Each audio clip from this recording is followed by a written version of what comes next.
Full Moon sale காலை 9 மணியிலிருந்து இரவு 12 மணி வரை ஜூலை 29 ஒரு நாள் மட்டும். நம்ம எல்லாருக்கும் ரொம்ப பிடிச்ச ஒரு விஷயம் பணம். பணம்னாலே நமக்கு ஞாபகம் வர்றது என்னன்னு பாருங்க. உங்க கையில் இருக்கிற ஒரு ஒரு இந்திய ரூபாய் நோட்டை கையில் எடுத்து பார்த்தீங்கன்னா அதில் நிறைய விஷயங்கள் இருந்தாலும் எல்லா இந்திய ரூபாய் நோட்டுகள்லையும் ஒரு முகம் ரொம்ப சிரித்தபடி ரொம்ப எளிமையாக இருக்கிறத பார்க்கலாம். நான் சொல்லி உங்களுக்கு அறிமுகப்படுத்த வேண்டிய அவசியம் இல்லை. இந்த தேசத்தினுடைய தேசப்பிதா அப்படிங்கிற மிகப்பெரிய பெருமைக்குரிய மகாத்மா காந்தி நம்ம எல்லாருக்கும் ரொம்ப தெரிந்த, ரொம்ப அதிகமாக நம்மளுடைய வரலாற்று புத்தகங்களில் படித்த ஒரு நபர் தான். ஆனால் விடாமுயற்சி அப்படிங்கிற ஒரு வார்த்தைக்கு இந்த இந்திய மண்ணிலிருந்து ஒருத்தரை நேர் நிகராக அந்த தராசு தட்டில் வைக்கலாம்னா மகாத்மா காந்தியை விட ஒரு பெரிய உதாரணம் நிச்சயமாக இருக்கவே முடியாது. ஏன்னா ஒரு ஐடியாலஜியை ஒரு நாட்டில் கொண்டு வந்து சேர்க்கணும்னு நினைக்கிறார். ஆனால் அந்த ஐடியாலஜியை அந்த நாட்டு மக்கள் உட்கிரகிக்கிறாங்களான்னு பார்த்தா இல்லை. நம்ம எல்லாம் ரொம்ப சாதாரணமாக சுதந்திர போராட்டம் அப்படின்னு படிச்சுட்டு போயிடுறோம். ஆனால் அதுக்கு பின்னாடி காந்தி எவ்வளவு சிக்கலை அனுபவிச்சாருங்கிறத நம்ம பார்க்குறதே கிடையாது. சத்தியாகிரகம்னு ஒன்று இந்த மக்களுக்காக கொண்டு வரார். இந்த மக்களுக்கு ரொம்ப புதுசு. நம்ம மக்களுக்கு போராடணும்னாலே கம்பு எடுக்கணும், கத்தி எடுக்கணும், சண்டை போடணும் அப்படின்னு இருக்கிற கூட்டத்துக்கிட்ட சண்டை போடாமல் போராடணும்னு ஒரு விஷயத்தை எடுத்துகிட்டு வர்றார். அதுக்கு சத்தியாகிரகம்னு பேர் வைக்கிறார். நம்ம ஆட்களுக்கு சண்டை போடாமலாம் போராட்டம் பண்ண தெரியல.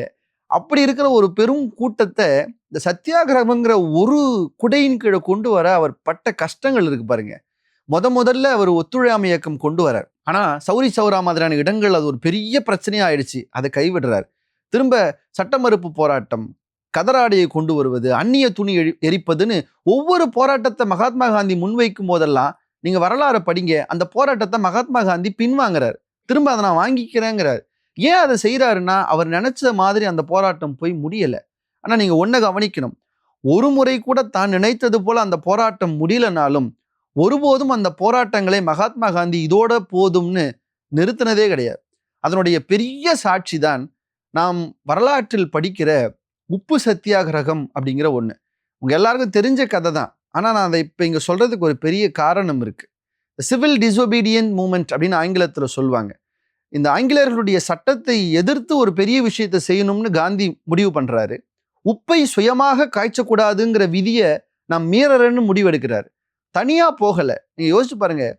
ஒரு கிழவர், தமிழ்ல சொல்லணும்னா சுருக்கங்கள் விழுந்து தள்ளாடி நடக்க முடியாத ஒரு பெரும் வயது நிரம்பிய கிழவர் தான் மகாத்மா காந்தி. ஆனால் 24 நாள், ஒரு நாளைக்கு 10 கிலோமீட்டர்னு 240 மைல் நடந்தே போனார். தன்னுடைய ஆசிரமம் சபரமதியிலிருந்து தண்டி வரைக்கும் நடந்தே போனார். அவர் நடக்கும்போது அவரோடு வந்தது ஒரு 70-72 பேர் தான் வந்தாங்க. ஆனா அவர் அந்த கடற்கரையிலே நின்று உப்பை காய்ச்சும் போது அவரோடு பல்லாயிரக்கணக்கான மக்கள் கூடி நிற்பதை நம் வரலாற்றிலே பார்க்க முடிகிறது.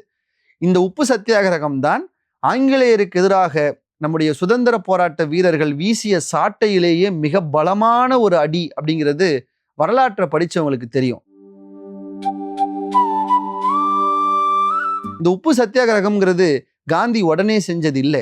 ஒவ்வொரு போராட்டங்களினுடைய தோல்விகளுக்கு பின்னாலும், ஒவ்வொரு போராட்டங்களும் முடக்கப்பட்டதுக்கு பின்னாலும் இந்தியாவினுடைய சுதந்திரத்துக்காக காந்தி எடுத்த இந்த விடாமுயற்சியோடு அவர் எடுத்த இந்த ஒவ்வொரு படியும் தான் இன்றைக்கு நம் இந்தியா ஒரு தனித்துவமான நாடாக சுதந்திர தேசமாக இருப்பதற்கு காரணமாக இருக்கு. அப்படின்னா உங்களுடைய விடாமுயற்சிக்கு வயது ஒரு தடை இல்லை என்பதற்கு மகாத்மா காந்தி ஒரு பெரிய சாட்சியாக இருக்கிறார்.